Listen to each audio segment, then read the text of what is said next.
Hey everyone, Odin here. So, have you ever heard of Trails in the Sky? Or maybe at least the Trails series from Nihon Falcom? I'm guessing for most of you, the answer is probably no. And that's okay. This series has always had a small but fiercely loyal fan base, and now the very first game is getting a full-on remake, and it's coming soon. If that's got your attention, stick around. And hey, if you enjoy these videos, remember to like and hit that notification bell if you don't want to miss out on future content. Alright, let's get on with it. Trails in the Sky, known in Japan as Sora no Kiseki, debuted in 2004. It wouldn't make its way to the US until 2011, when Xseed Games took the monumental challenge of translating over 1 million characters of text.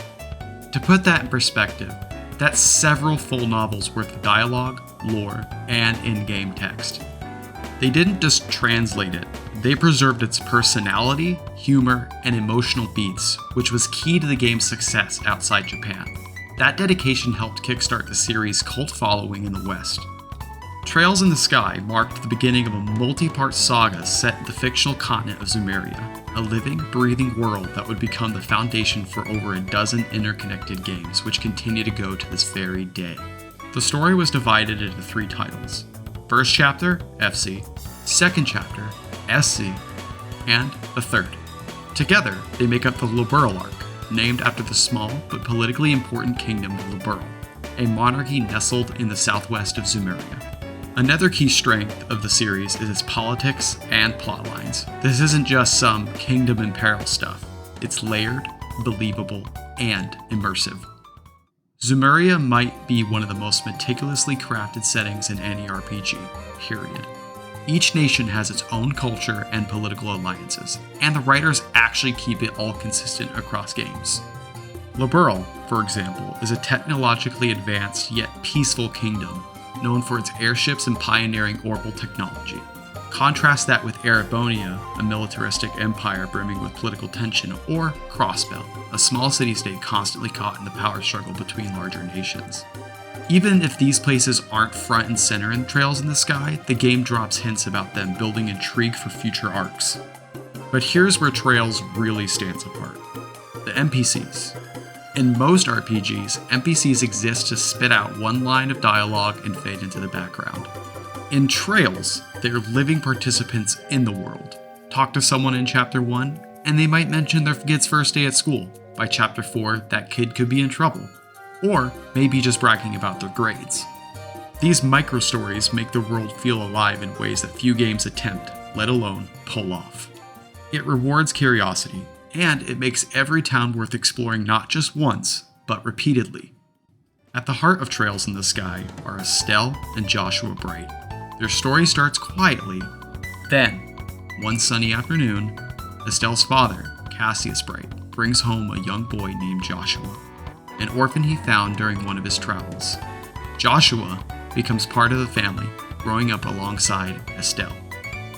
Years later, as teenagers, they decide to follow in Cassius's footsteps and join the Bracer Guild, a neutral, non-political organization dedicated to protecting civilians and maintaining peace. Think of them as a mix between community protectors and adventurers for hire, but with strict moral code. After passing their initial test, Estelle and Joshua are sent on a journey across Liberl to earn recommendations from different guild branches. What starts as a simple rite of passage slowly turns into something much larger. It's a story that starts out small and personal, then builds into something epic. And it does so without losing the human connections that make you care in the first place. If you've played the Grandia series, the combat will feel a little familiar. Battles take place on a grid-based map where positioning matters. But Trails in the Sky brings its own twist with the Orbment system, one of the most flexible and rewarding magic systems in RPG history. Here's the gist. Characters equip an Orbment device, which can be customized with quartz, crystal-like items that determine what arts, or spells, and abilities they can use. By mixing and matching different colored quartz, you can tailor your character to your preferred playstyle, whether that's raw magic damage, support, or physical offense. This system gives you real agency over your party composition, and it's been refined in every game since. In fact, even after 13 entries, it's still a core mechanic fans adore. Then came August 2024, when Falcom dropped a bombshell. Trails in the Sky FC is getting a full-blown remake. Visually, it adopts the gorgeous art style of the latest Daybreak titles, breathing new life into the characters and environments of Liberl, but the changes go beyond the surface. The remake introduces 2 battle systems: Quick Battle and Command Battle. Quick Battle is fast-paced and has real-time action similar to Falcom's East series, whereas Command Battle is a classic turn-based system that longtime Trails fans know and love. We don't know how the game will balance these 2 systems, whether you can switch freely or commit to one, but the goal seems clear: give players control over how they want to experience the game. And then there's the scale. The original took me about 60 hours to finish, but in a recent interview, Falcom president Toshihiro Kondo mentioned, "When we had a programmer meeting, the main programmer said it took them 80 hours until they cleared Trails in the Sky first chapter." That's a big difference. For a programmer, someone who knows the game inside and out, that's massive. For us regular players, expect more, possibly much more. The hope, of course, is that the extra content deepens the world and characters rather than just padding it with filler. Look at you, Daybreak 2. Given Falcom's track record, I'm optimistic. Trails in the Sky wasn't just the start of a series. It was the foundation for one of the most ambitious, interconnected RPG universes ever made. Its charm, layered storytelling, and incredible world building are why it is still having such a passionate following 20 years later.